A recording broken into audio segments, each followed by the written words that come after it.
Montenegro जो है वो इनमें से बेस्ट ऑप्शन है अवेलेबल ऑप्शंस में से। तो मोंटेनेग्रो के अंदर अगर एक फैमिली सेटलमेंट के लिए जाना चाहती है तो वो कैसे जा सकते हैं, नंबर 1। नंबर 2 ये कि वहाँ पे जब वो जाएंगे तो उनका सोर्स ऑफ इनकम क्या होगा, क्योंकि जॉब्स तो इन कंट्रीज़ के अंदर होती नहीं है।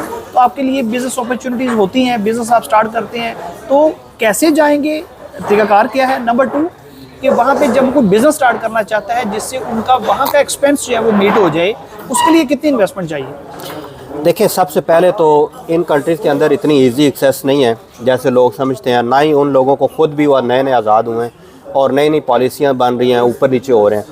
हम लोगों के लिए थोड़ी, जो हम लोगों ने वहाँ पे किसी भी बाल्कन कंट्री, क्योंकि ये रूट बना हुआ है इलीगल लोगों का यहाँ से गुजरने का, तो ये कोई अच्छा इंप्रेशन बोस्निया हो गया, अल्बानिया हो गया, ग्रीस हो गया, रोमानिया हो गया, ये सारे कंट्रीज़ में हमारा कोई इंप्रेशन अच्छा नहीं है। इनको लगता है कि ये सारे लोग यहाँ से डंकी लगा, सिर्फ डंकी वाले ही हैं। लेकिन जो लीगल रास्ता है, लीगल है डेफिनेटली। अभी दुबई वगैरह से लोग जो है ना, तो वो कुछ इनविटेशन, कंपनी रजिस्ट्रेशन, जैसे अभी मैं कंपनीज करके मोंटेनेग्रो में 7 इनविटेशन देता हूँ, तो उस पर वीज़ा लगवा के तो फिर आप आके रेजिडेंसी अप्लाई कर सकते हैं।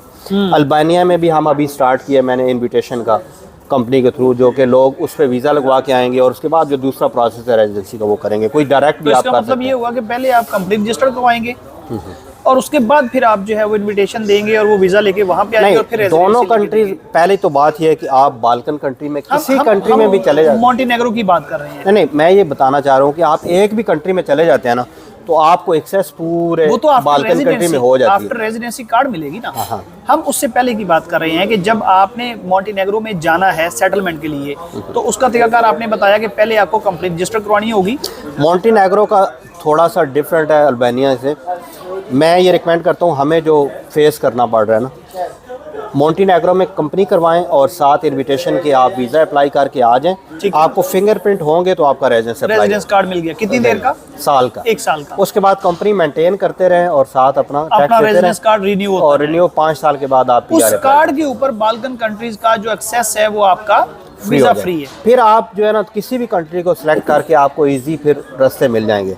अल्बानिया में मुझे ये मुश्किल आ रही है कि उसमें हम मतलब हमें लीज एग्रीमेंट या ये चीज़ों को इतना अवेयरनेस नहीं है, तो उसमें मैं अभी अल्बानिया का सिंपली लोगों को कह रहा हूँ कि इन्विटेशन लें, वीज़ा अप्लाई करके आ जाएं, यहाँ पे कंपनी करवा के अपना लीज एग्रीमेंट करवाएं, घर किराए पे लें और उसके बाद उस पर रेजिडेंस परमिट अप्लाई करें या फ्लैट लें। सबसे ईजी रास्ता है अल्बानिया मोंटेनेग्रो में कि अपना फ्लैट परचेज़ करें, चाहे वो खुद आप करें, चाहे मतलब पावर ऑफ अटॉर्नी के थ्रू मुझे जैसे कई लोग करवाते हैं वो करवाएं, चाहे आप जो है ना कोई आपका रिलेटिव रहता है यूरोप में, मेरे पास आ जाए, मेरे उधर बंदे स्टाफ सारा मौजूद है। अच्छा, आपको दिखा देंगे और आप फ्लैट लेके उसके बाद अपना रेजिडेंस। मैं ऑडियंस को जो है वो बताता चलूँ कि अल्बानिया का जो वीज़ा है वो ऑनलाइन वीज़ा है, लेकिन जो इंपॉर्टेंट चीज़ है वो ये है कि अल्बानिया के अंदर आपके ऊपर गवर्नमेंट की तरफ से कोई रिस्ट्रिक्शन नहीं है कि मिनिमम थ्रेशोल्ड प्रॉपर्टी का कितना होना चाहिए। 15, 20, 25 हज़ार यूरो की भी प्रॉपर्टी अगर आप बाय कर लेते हैं तो उसके ऊपर भी आपकी रेजिडेंसी जो है वो हो जाएगी। ये चांसेस हैं। देखें, अभी तक उन्होंने कोई फिक्स नहीं की, लेकिन मुझे ग्राउंड रियलिटी मैं आपको बताता हूँ, प्रॉपर्टी कुछ अर्सा पहले, 1.5 साल पहले बड़े सिटीज़ में सस्ती फ्लैट मिल जाती है। अभी उन लोगों को इस चीज़ का पता चल गया है, बड़े सिटीज़ के अंदर प्रॉपर्टी बहुत हाई प्राइस में चली गई है। छोटे में भी पुरानी आपको दूसरे फ्लैट जो है ना वो आपको वो 25-30 हज़ार से कम टूटा फूटा भी नहीं मिलेगा। तो ये जो प्राइसेस जो है उसके अंदर जो जंप आया है उसकी रीज़न तो ये है ना कि जो यूरोपियन है, शेंजन जोन के जो लोग हैं, जैसा कि मैंने स्टडी किया कि नेदरलैंड के लोग जो है वो सबसे ज़्यादा इन्वेस्ट वहाँ पे कर रहे हैं, तो ये तो उनकी वजह से ऊपर गई है ना प्राइसेस, कि अब इन्वेस्टर जो है वहाँ पे आ रहा है।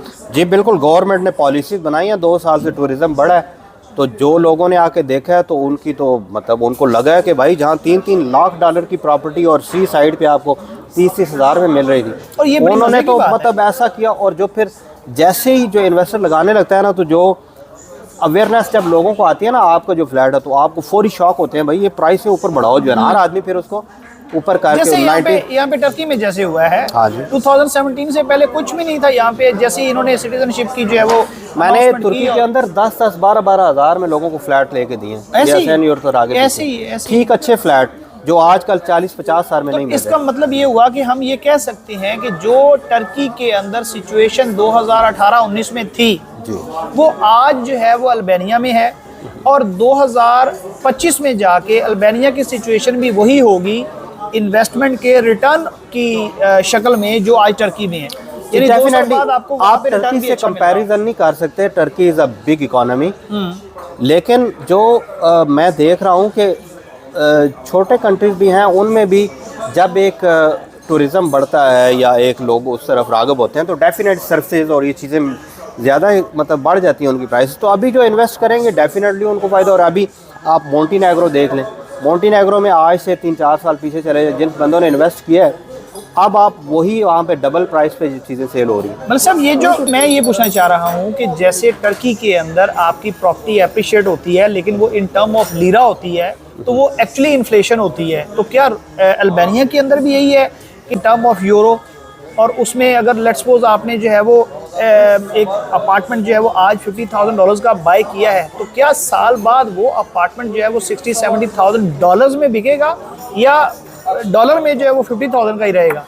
देखिए यहाँ पे मैं यूरो जी में। बिल्कुल मैं क्लियर करूँ, यूरोप के अंदर अभी जो कंट्रीज़ है ना, क्योंकि इन्होंने अप्लाई किया हुआ ऑलरेडी, ये अब कैंडिडेट है अभी ना यूरोपीय यूनियन के, बिल्कुल। तो दोनों कंट्री जो है, अभी मोंटीनेग्रो अभी यूरोपीय यूनियन का मेंबर नहीं है, लेकिन वहाँ पे करेंसी जो है वो यूरो ही चलती है।